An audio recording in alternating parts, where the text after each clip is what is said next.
हाय प्यारे बच्चे, good morning good morning good morning.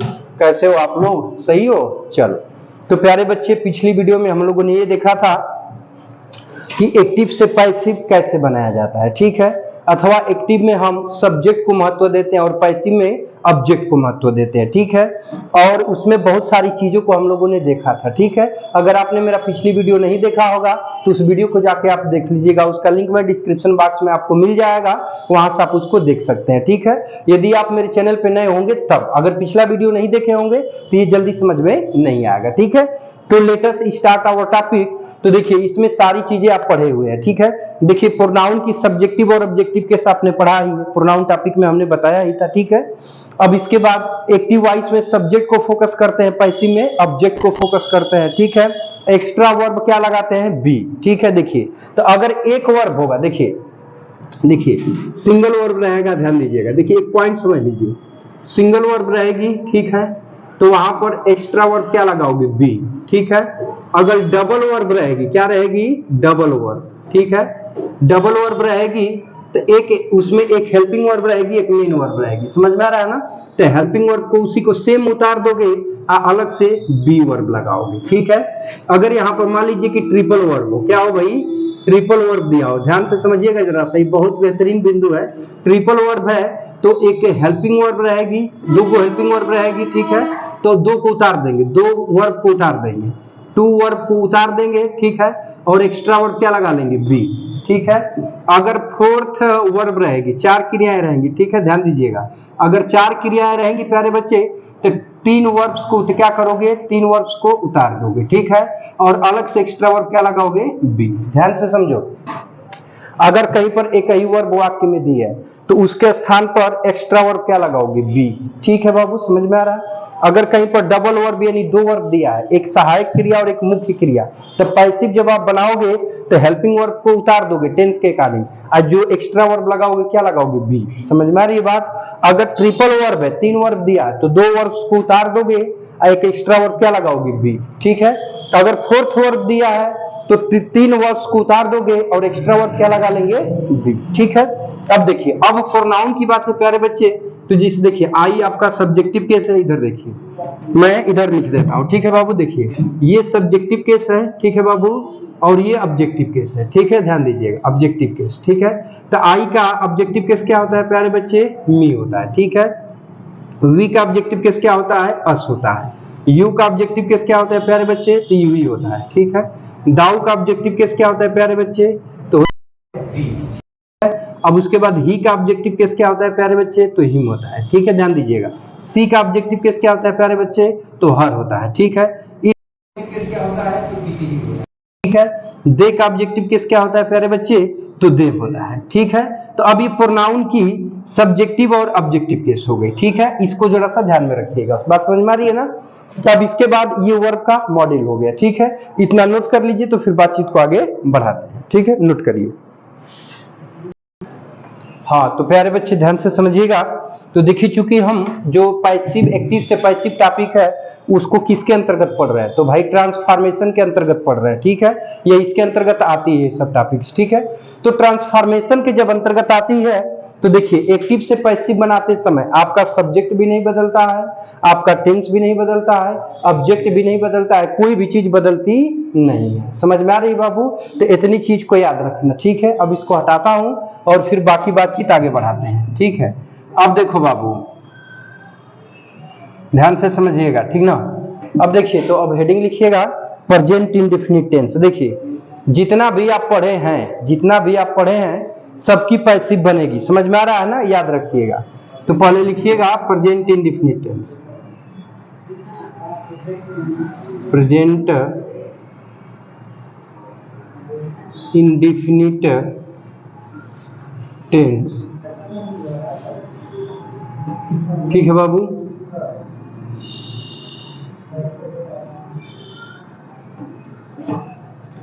थोड़ा सा ध्यान दीजिएगा।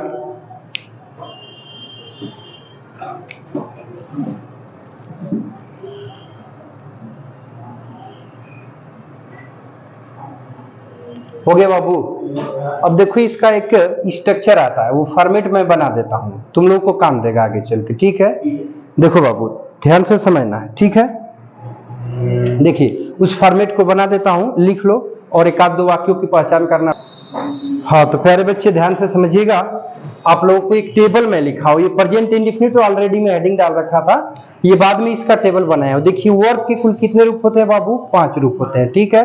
First form, second form, third form, fourth form, fifth form, ठीक है। देखिए तो अब ये डू है तो डू मेन वर्ब है, ठीक है। बी मेन वर्ब है, हैव आपका क्या है? मेन वर्ब है।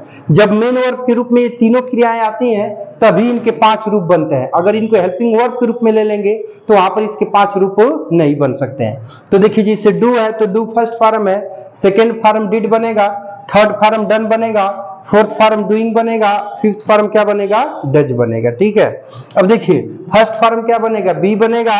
अब बी का सेकेंड फॉर्म वाज ऑब्लिक वर होता है, और थर्ड फॉर्म बीन होता है, फोर्थ फॉर्म बीइंग होता है। अब फिफ्थ फॉर्म बी का होता है इजेमार, यहां ध्यान दीजिएगा, इजेमार बी का फिफ्थ फॉर्म होता है। इसके बाद हैव है, हैड है, और फिर थर्ड फॉर्म हैड है, फोर्थ फॉर्म हैविंग है, और फिफ्थ फॉर्म हैज है, ठीक है। अब देखिए अब यहाँ पे अगर कहीं पे आपको शैल लिखा मिले, चाहे विल लिखा मिले, चाहे शैल बी विल बी मिले, चाहे शैल हैव विल हैव मिले, तो ये सभी मिलकर किसको दर्शाएंगे? तो फ्यूचर टेंस को बताते हैं, फ्यूचर को बताते हैं, ठीक है। तो इतनी बातों को नोट कर लीजिए, तो फिर कुछ चीजों को फिर मैं बताता हूं और समझाता हूं, ठीक है प्यारे बच्चे। चलो फटाक से नोट कर लो तो बातचीत आगे बढ़ाते हैं। स्क्रीनशॉट ले लो। हाँ तो प्यारे बच्चे ध्यान दीजिएगा, देखिए इतनी बात समझ चुके हैं तो एक आध दो एग्जाम्पल हम लोग समझ लेते हैं, ठीक है भाई। देखो तो इधर देखो, जैसे यहाँ पे हमने कह दिया कि he is going to school. देखो इधर देखो, तो अब पूछ देगा कि किस टेंस का है, तो कैसे पहचानोगे? तो देखो यहाँ इज लिखा है ना बाबू, लिखा है ना, तो इज यहाँ है तो इज किसको बताएगा? प्रेजेंट को। तो अब इसके लिए लिख दो यहाँ पर प्रेजेंट, समझ में आ रहा है ना। अब वर्ब में आईएनजी है तो आईएनजी यही है ना, तो ये किसको बताएगा? कंटिन्यूअस को। तो इसके बदले में क्या लिख दो? कंटिन्यूअस, ठीक है। अब यहाँ पे घर जा रहा है तो एक्शन हो रहा है ना, तो एक्शन प्लस टाइम का योग ही क्या कहलाता है? टेंस। तो अभी किस टेंस का वाक्य हो गया? तो प्रेजेंट कंटिन्यूअस टेंस का वाक्य कहलाएगा, ठीक है। अब मान लो हमने लिख दिया कि she had been abusing her, ठीक है। देखो अब भाई हैड किसको बताएगा? पास्ट को बताएगा ना, ऊपर देखो स्ट्रक्चर में हाई दो को पास्ट है, तो जो पास्ट पहले आएगा हैड आएगा उसी को मानोगे ना, तो पहले कौन आया है? हाई, तो अभी इसको पास्ट में ले लोगे, हाई बिन है, ठीक है। तो बिन वर्ब की कौन फॉर्म है? थर्ड फॉर्म, तो ये किसको बताएगी? परफेक्ट को, ठीक। अब देखो यहाँ वर्ब में आईएनजी है, तो आईएनजी किसको बताता है? कंटिन्यूअस को। तो अभी क्या हो गया? कंटिन्यूअस। तो पास्ट परफेक्ट कंटिन्यूअस एक्शन हो ही रहा है, तो इसको क्या लिख लोगे? टेंस। तो अभी किस टेंस का वाक्य हो गया? तो पास्ट परफेक्ट कंटिन्यूअस टेंस का, ठीक ना। अब देखो जी हमने कह दिया कि सी विल कॉल हर। देखो विल आया है, विल किसको बताएगा? फ्यूचर को बताएगा ना। हाई कॉल वर्ब की फर्स्ट फॉर्म है, तो वर्ब की फर्स्ट फॉर्म इंडेफिनिट को बताती है ना, तो यहाँ इंडेफिनिट लिख दो। इसके बाद कुछ नहीं है, तो ये बुलाएगी तो एक्शन होगा ना, तो एक्शन होगा तो इसमें टाइम रहेगा, एक्शन प्लस टाइम का क्या कहलाता है? टेंस, ठीक। तो अभी फ्यूचर इंडेफिनिट टेंस का वाक्य हो गया, ठीक है। तो ऐसे करके आप पहचानोगे, ठीक है। तो हमारा टारगेट ये नहीं है, हमारा टारगेट क्या है? पैसिव वॉइस सीखना, समझना, ठीक है। तो इसको अब हम लोग मिटाने जा रहे हैं। ये फॉर्मेट प्यारे बच्चों बढ़िया से आपको याद होना चाहिए, तब और आसान हो जाएगा एकदम, तो उनको तकलीफ नहीं होगी। देखो अब एक चीज ध्यान देना, अब हेडिंग लिख चुके हैं हम लोग, क्या लिख चुके हैं कि प्रेजेंट इंडेफिनिट टेंस, ठीक ना। तब थोड़ा सा अब बातचीत को आगे बढ़ाते हैं, ठीक है।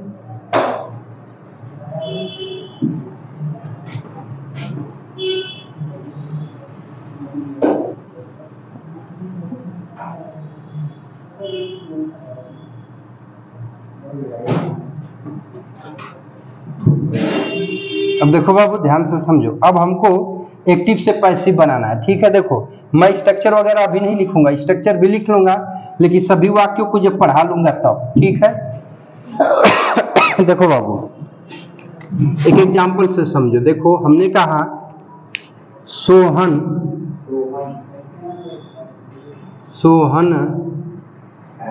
टीचज मी, ठीक है बाबू। सोहन मुझे पढ़ाता है, तो फोकस किस पर है, सोहन के ऊपर। तो अब ये कैसा वाक्य हो गया, एक्टिव वॉइस का वाक्य हो गया। ठीक है बाबू, ध्यान से समझो। अब इसके बाद देखो वर्ब में एस या ईएस जोड़ा है। ठीक है, वर्ब की फर्स्ट फॉर्म है। ठीक है, पहले आई टीच फर्स्ट फॉर्म है ना, फिर उसके बाद वर्ब को सिंगुलर बनाने के लिए एस या ईएस जोड़ा है ना। तो वर्ब की फर्स्ट फॉर्म किस में लिखते हैं, प्रेजेंट इंडेफिनिट में लिखते हैं ना।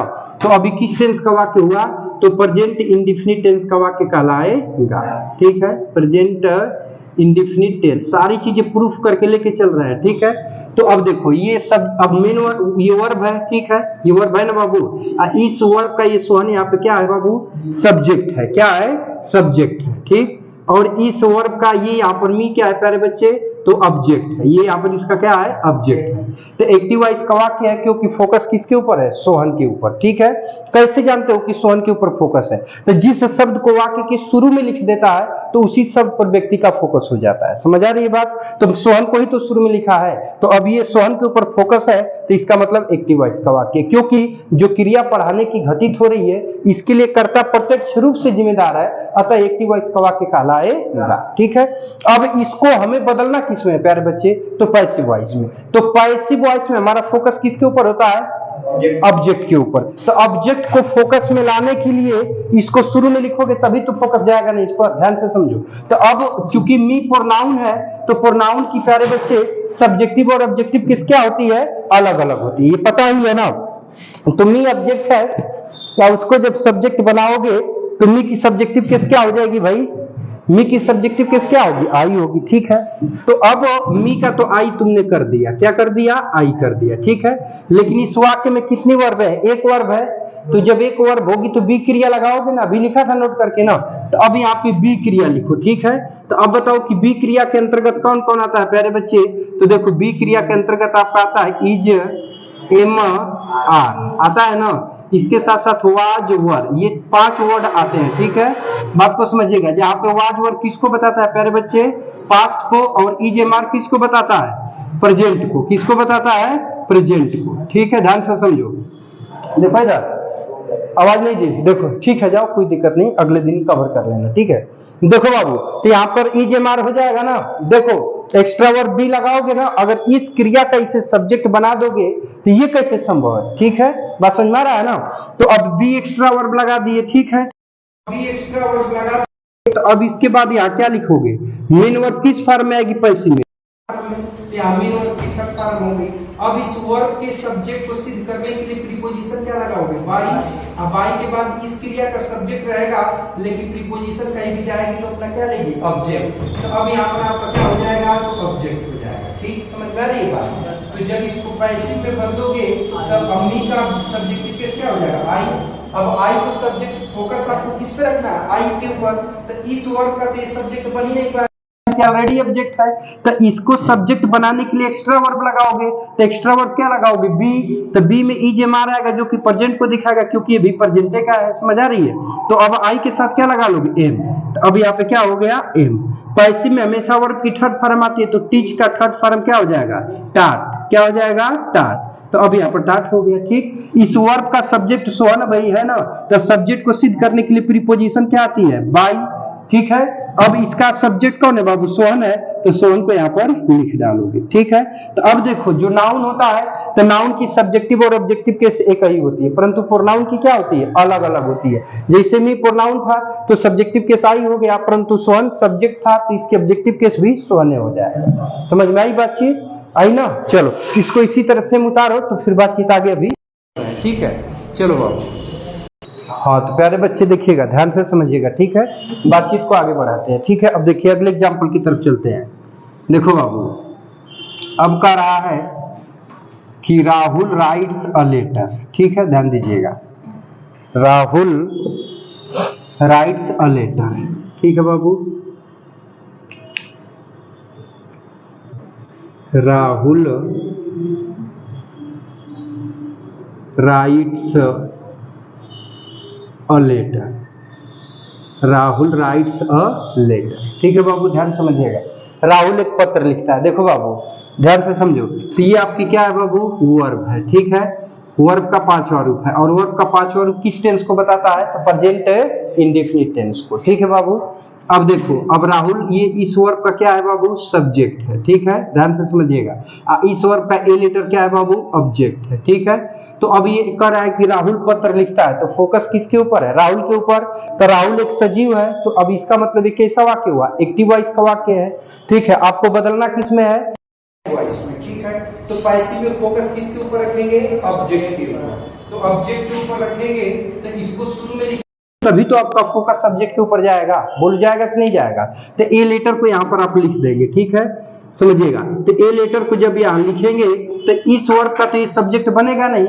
देखो महत्वपूर्ण पॉइंट, अगर राइट्स को आप लिख देते हैं कि ए लेटर राइट्स, एक पत्र लिखता है, तो क्या पत्र खुद से खुद को लिख लेगा? नहीं लिखेगा। तो इसकी औकात है खुद से पत्र को लिखने की? नहीं। तो इसका मतलब इस वर्ब का सब्जेक्ट बनेगा नहीं। तो अभी आप इधर देखो, मेन पॉइंट ऑफ बता तो नीचे मुड़िया का गोत ले रहे हो, गधे हो का तो देखो। तो अब यहाँ पे इसकी औकात नहीं है, तो एक्स्ट्रा वर्ब लगाओगे ना। तो एक्स्ट्रा वर्ब एक ही क्रिया है, तो बी लगाओगे। ऊपर लिखा था ना शुरू में कि अगर एक क्रिया रहेगी तो एक्स्ट्रा वर्ब सिर्फ बी आएगी, तो बी यहाँ पे लगाओगे। तो अब बी के लिए इज एम आर वाज ना, तो पर लाओगे तो ये कर्ता सिंगुलर है, तो वर्ब क्या आएगी? इज। तो अब यहाँ पे क्या लगा दोगे? इज। अब पैसिव है, तो इस वर्ब का जो एक्शन वाली वर्ब है, इसका हमेशा कौन सी फॉर्म लिखोगे? Third form. तो अब यहाँ पे क्या हो जाएगा? रिटेन। ठीक, कोई दिक्कत नहीं ना है। अब इस वर्ब का सब्जेक्ट दिया है, सब्जेक्ट है कौन है? राहुल। तो इस वर्ब के सब्जेक्ट करने के लिए कौन से प्रीपोजिशन लगाओगे? बाय। अभी आप लगाओगे सब्जेक्ट क्या है? राहुल। तो राहुल को यहाँ पे क्या करोगे? ठीक है, अब देखो एक नई पॉइंट और सुनो। अब यहाँ देखो, अब तुमसे कि ए लेटर किसका सब्जेक्ट है? ये सब्जेक्ट है, तो ये किसका सब्जेक्ट है? इस इज रूपी वर्ब का है, क्योंकि एक्स्ट्रा वर्ब इज का ये सब्जेक्ट है। अगर आपसे पूछता है कि रिटेन का ए लेटर क्या है, तो क्या बनेगा? ये ऑब्जेक्ट हो जाएगा। क्या होगा? ऑब्जेक्ट है। समझ में आ रहा है? अब तुमसे पूछेगा कि रिटेन का ऑब्जेक्ट और सब्जेक्ट कौन है? सब्जेक्ट कौन है? राहुल सब्जेक्ट है। ठीक है, तो आप पूछोगे कि ऑब्जेक्ट किसका है? तो ये प्रीपोजिशन का ऑब्जेक्ट है, क्योंकि प्रीपोजिशन कहीं भी जाती है तो अपना क्या लेती है? ऑब्जेक्ट लेती है। लेती है कि नहीं लेती है? प्रीपोजिशन जाएगी तो बिना ऑब्जेक्ट लिए जाती ही नहीं है। तो हम लोग करते क्या है कि सीधा सीधा टीचर क्या बोलता है कि ये एक्टिव वॉइस का सब्जेक्ट है, तो इसको पैसिव में आप क्या बना दोगे? ऑब्जेक्ट बना दोगे। इतनी बात करते हो कि नहीं करते हो? लेकिन वो एक्टिव वॉइस का अगर सब्जेक्ट है, इस वर्ब का यदि ये सब्जेक्ट है, तो हर दशा में सब्जेक्ट ही रहेगा, कभी भी ऑब्जेक्ट नहीं बनेगा। अब ये ऑब्जेक्ट किसका बना है? क्यों बना? हाँ चाबी हो गई। ठीक दे पढ़ाओ। अब देखो, तो अब ये सब्जेक्ट इसका हर दशा में सब्जेक्ट ही है, लेकिन ऑब्जेक्ट किसका है? तो हाई प्रीपोजिशन का ऑब्जेक्ट है। प्रीपोजिशन कहीं भी जाती है तो क्या लेती है? ऑब्जेक्ट लेती है। समझ गए बात को ना? अब देखो अगला एग्जांपल समझो तो नहीं, ध्यान पूर्वक। तो अगला एग्जांपल में मान लो कह दे जाए, इधर देखो ध्यान से समझिएगा। देखिए कह दे कि he does not kill him, kill her. ठीक है बाबू, तो देखो ध्यान से समझो। देखो बाबू, ये तुम्हारा क्या है? ये वर्ब है। ठीक है, इस वर्ब का ही क्या हुआ? सब्जेक्ट। ठीक है, और इस वर्ब का हर क्या हुआ बाबू? ऑब्जेक्ट। इसका ये क्या हुआ? ऑब्जेक्ट। और इसका ये क्या हुआ? सब्जेक्ट। ठीक है, तो तुमको बनाना क्या है? Passive voice. तो पैसिव वॉइस में फोकस किसके ऊपर रखोगे? ऑब्जेक्ट के ऊपर। तो ऑब्जेक्ट क्या है? हर। तो चूंकि ये प्रोनाउन है, तो प्रोनाउन को जब सब्जेक्ट बनाओगे तो सब्जेक्टिव केस बदल जाएगी ना। तो हर की सब्जेक्टिव केस क्या होती है बाबू? सी होती है। तो अब यहाँ पे क्या लिख दोगे? सी। ठीक है, अब ये प्रेजेंट को दर्शा रहा है ना। अभी चार्ट बनाया था तो डज लिखा था ना यहाँ पर लास्ट में, तो प्रेजेंट इंडेफिनिट को दर्शा रहा है। ठीक है, बात को समझो। तो जब डज है तो अब एक्स्ट्रा वर्ब क्या लगा रहे हो? बी लगा रहे हो ना। तो बी है, सी एक वचन, तो क्या आ जाएगा? इज। अब ये निगेटिव है तो यहाँ पे क्या हो जाएगा? नॉट। ठीक है, अब इस वर्ब का हमेशा कौन सा फॉर्म लिखोगे? Third form. तो अब यहाँ पे क्या हो जाएगा? किल। समझ में आ रही है बात? अब इस वर्ब का सब्जेक्ट ही दिया है ना, तो इसके लिए आप क्या लगा दोगे? बाई। इसका जो सब्जेक्ट है उसको यहाँ पे लिख दोगे। तो अब यहाँ पे ही लिखोगे तो सही रहेगा, लेकिन बाई प्रीपोजिशन है, प्रीपोजिशन कहीं भी जाता है तो अपना क्या लेता है? ऑब्जेक्ट। तो ही के ऑब्जेक्टिव केस क्या हो जाएगी? समझ आई बातचीत? समझ गए ना? मिटा दे इसको। अब देखो थोड़ा सा बातचीत और आगे बढ़ाते हैं। अब स्ट्रक्चर पे यदि इसको करना चाहो तो कैसे करोगे? तो देखो स्ट्रक्चर भी इसका मैं लिख दे रहा हूं तुमको देखो स्ट्रक्चर इसका ये होता है, टीचर लोग डायरेक्ट लिख देते हैं, यहाँ कहेंगे कि एक्टिव वॉइस के ऑब्जेक्ट को यहाँ सब्जेक्ट बना देंगे, EJMR अलग से लगा देंगे, बात समझ में आ रही है, EJMR प्लस यहाँ का लगा दोगे नान, अब प्लस यहाँ मेन वर्ब की थर्ड फॉर्म लिख देंगे, अब बाई लगाकर बाई लिखकर सब्जेक्ट को क्या बना देते हैं, ऑब्जेक्ट, यही बोल देते हैं। समझ में आ रहा है ना? तो इस पर भी यदि आप करोगे तो भी एकदम सेम चीज आएगी, तो भी क्या आएगी बाबू, एकदम सेम चीज आएगी, उसमें कहीं से गलत होने का कोई चांस नहीं है। देखो समझ लो, तो एक्टिव वॉइस के ऑब्जेक्ट को यहाँ पे हमने क्या बना लिया, सब्जेक्ट, सब्जेक्ट एक वचन था तो इसके अनुसार क्या लगा दिया, इज, ठीक है, निगेटिव है तो यहाँ नॉट लगा दिया, फिर मेन वर्ब की थर्ड फॉर्म, तो इस वर्ब का थर्ड फॉर्म क्या हो जाएगा, किल्ड, बाई प्रीपोजिशन लगाया तो हमने लगा लिया। अब यहाँ जो सब्जेक्ट एक्टिव वॉइस का उसको ऑब्जेक्ट बनाने के लिए बोल रहा है, तो ही की ऑब्जेक्टिव केस क्या हो जाएगी, हिम हो जाएगी। समझ में आ रही है? तो इस स्ट्रक्चर पे कर लो तो भी सही, कॉन्सेप्ट से करोगे तो भी सही। समझ में आई बातचीत? चलो अब इतना नोट कर लियो ना। हाँ तो प्यारे बच्चे, इस वीडियो में बस यही तक रहने देते हैं, बाकी मिलते हैं नेक्स्ट वीडियो में, क्योंकि टाइम का अभाव है, समय कम है प्यारे बच्चे, ठीक है, ध्यान दीजिएगा। तो अब ये तो रहा, देखिए आपका स्ट्रक्चर पे भी मैंने बता दिया और कॉन्सेप्ट पे भी समझा दिया, और अगली वीडियो में जब मिलेंगे तो फिर इसके इंट्रोगेटिव को देखेंगे या इंट्रोगेटिव सेंटेंस को इकट्ठा अलग से पढ़ा देंगे, ठीक है। तो प्यारे बच्चे, इस वीडियो में बस यही तक रहने देते हैं। वीडियो कैसा लगा? अगर वीडियो इन्फॉर्मेटिव लगा हो तो चाहो तो लाइक एंड शेयर कर सकते हो। यदि आप हमारे यूट्यूब चैनल पे नए हो तो चैनल को सब्सक्राइब कर लो, ताकि ऐसे इन्फॉर्मेटिव वीडियो मिलती रहे। तो प्यारे बच्चे, मिलते हैं नेक्स्ट वीडियो में, तब तक के लिए टेक केयर, बाय बाय। और ये एपिसोड देखने के लिए आपका बहुत बहुत धन्यवाद।